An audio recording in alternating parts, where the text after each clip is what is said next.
Jack Lawrence. Yeah, I have a son, Scott. Wow. He's yours. Dale Putley. I have a son. I'm your dad. Hi, Scotty. I'm your papa, your daddy, your bear. Can I see him? Dale, Scott's been missing. My son is missing?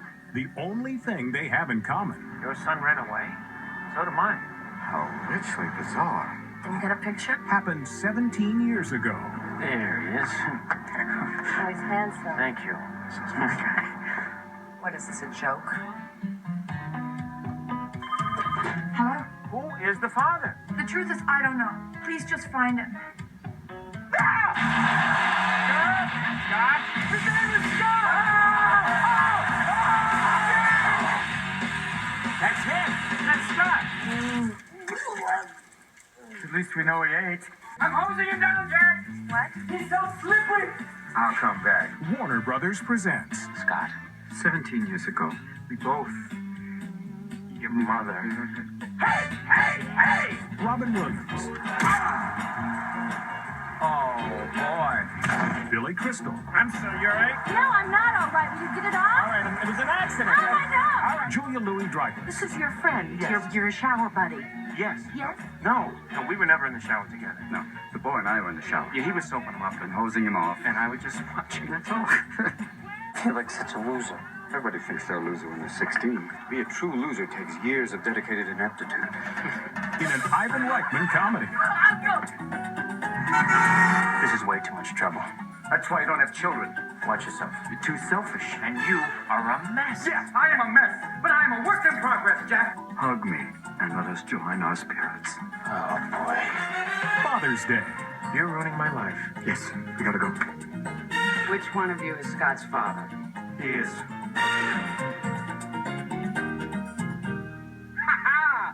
Thank you very much. Hello, welcome to another video. This is going to be a movie review. This type of movie, I believe, not many people actually know about, and it feels like it's definitely forgotten. This movie stars Robin Williams and Billy Crystal. This movie came out back in 1997, and it is called Father's Day. Just seen this film? This is definitely one of those films is not very known to a lot of people. Definitely compared to like Mrs. Doubtfire, which Robin Williams is definitely, again, really miss him a lot, like a lot of us do. Billy Crystal, he starred in a lot of movies too, like When Harry Met Sally. I personally never seen that film. He starred in the two City Slickers and City Slickers 2, The Legend of Curly's Gold. I recommend those films. Definitely good films. Throw Mama from the Train, another good film. With Billy Crystal. Yeah, this movie came out back in 1997, and this is an Ivan Reitman film, actually, directed by Ivan Reitman. This is the guy who directed Ghostbusters, and at this moment right now, I can't think of any other films he directed, but I'm sure Ivan Reitman directed all kinds of sorts of other films as well, which I do some research on. This film, to describe this film, it's definitely not too bad for a comedy. Again, it stars Robin Williams and Billy Crystal. These guys were actually friends in real life. And so these two go on a journey to find a boy named Scott. Some spoilers here for those who have not seen the film, I'm sure. But if you want to hear a movie review, here it is. Some spoilers here. At the beginning of the film, these two got involved with a woman 17 years ago. They both slept with her, and these two don't know if they were ever the father to this boy named Scott. But anyway, one day her son, and this Scott, he also has a father who raised him also. He runs away with a girlfriend who's involved with Sugar Ray. And because the parents can't find, or the father, as far as I can remember, assumes that one day his son will return. He's only 16 years old. He runs away with this girl who's involved with a band called Sugar Ray, a band in the 90s, as some of you are probably familiar with.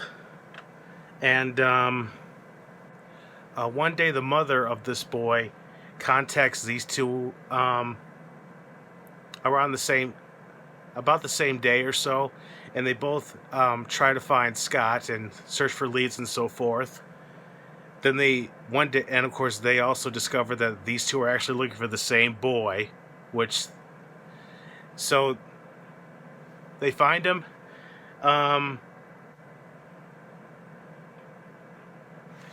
They take him to a motel after a Sugar Ray party. He is drunk and overdosed on, not overdosed, hanged over. And the next morning they tell Scott that one of them may be his father. Then of course he freaks out a bit. And of course he has $5,000 in cash, which I'll get to in just a minute for that little plot right there. Then one day then of course he escapes again. Then they both go after him again. He catches up with his girlfriend, with Sugar Ray. He buys her a very expensive necklace that's $4,700.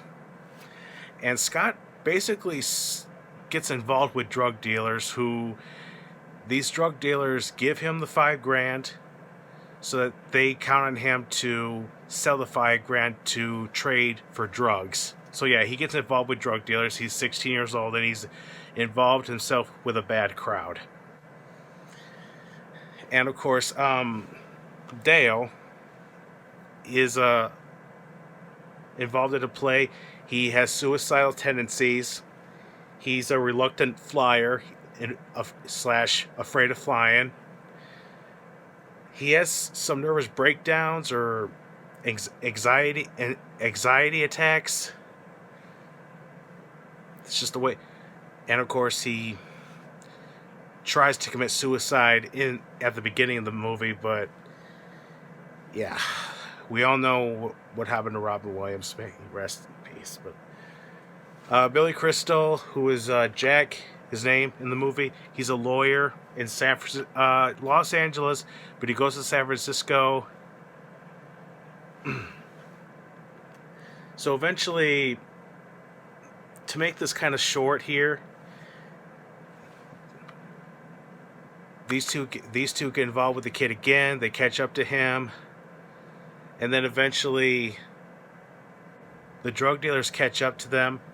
They get in a fight, and of course these two, Scott and the drug dealers, are arrested. Then of course the drug dealers do go to jail.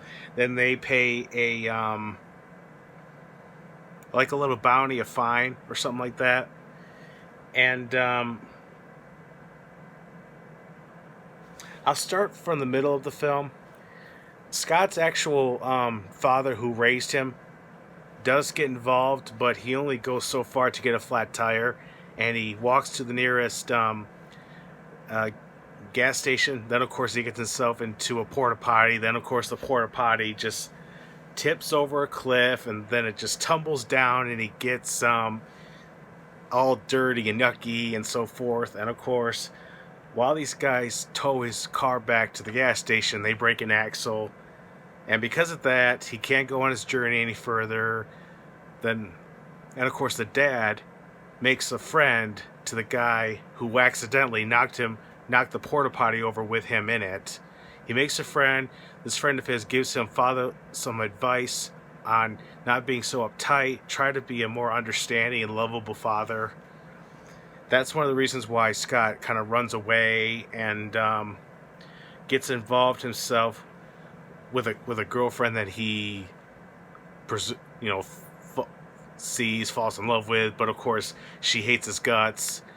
Teenage hormones. He's 16 years old. He thinks he knows everything, but he just doesn't, or he's, how teenagers are. So there's definitely funny moments. You know, he weeps at times. The chemistry between these two are just great. Robin Williams and Billy Crystal, they just nail it in this movie. Their chemistry together is just so wonderful. Billy Crystal with his own comedic style, and Robin Williams, as usual, with his great comedic style, his laughable. What can I say? This is just another movie that's not as great as Mrs. Doubtfire from its notoriety. This is more of a film that nobody quite knows about too much nowadays, of course. But so these two and Scott, they go back home. They reunite Scott with his parents. Then these two are invited in. Then, of course, they look at family photos.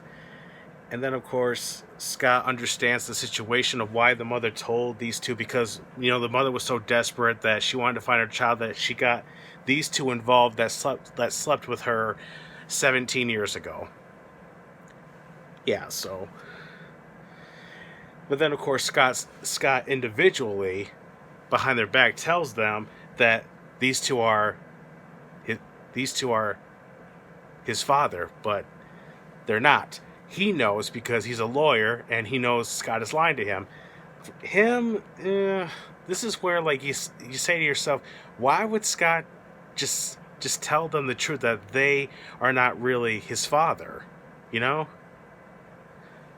I mean, he would know, but because he's a lawyer, that he's lying to him. But anyway, he has a wife, a relationship. It works out in the end with them. He finally doesn't have suicidal tendencies anymore. He does find a woman in the end of this film, and he's happy. He actually found some happiness in his life, which I'm, happy for him. But yeah, as for Robin Williams himself, yeah, may he rest in peace. He's really sorely missed. Really miss the guy, as a lot of us do. Really miss him. But yeah, I recommend watching this film. You know, if you like comedy films, I recommend this film to watch it. Give it a try, see what you think. It's a good film. Not the greatest comedy of all, but it's watchable.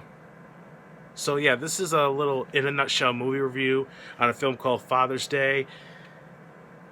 It's almost like this is the kind of movie that you want to watch on Father's Day, but it's not like known like Groundhog Day or other holiday films like National Lampoon's Christmas Vacation, or a Thanksgiving film like Trains, Planes, and Automobiles. But as for this is a movie for those, if you want to watch this film on Father's Day, could be a good film to watch on Father's Day. But anyway, I'd like to thank you for watching, and have a good day.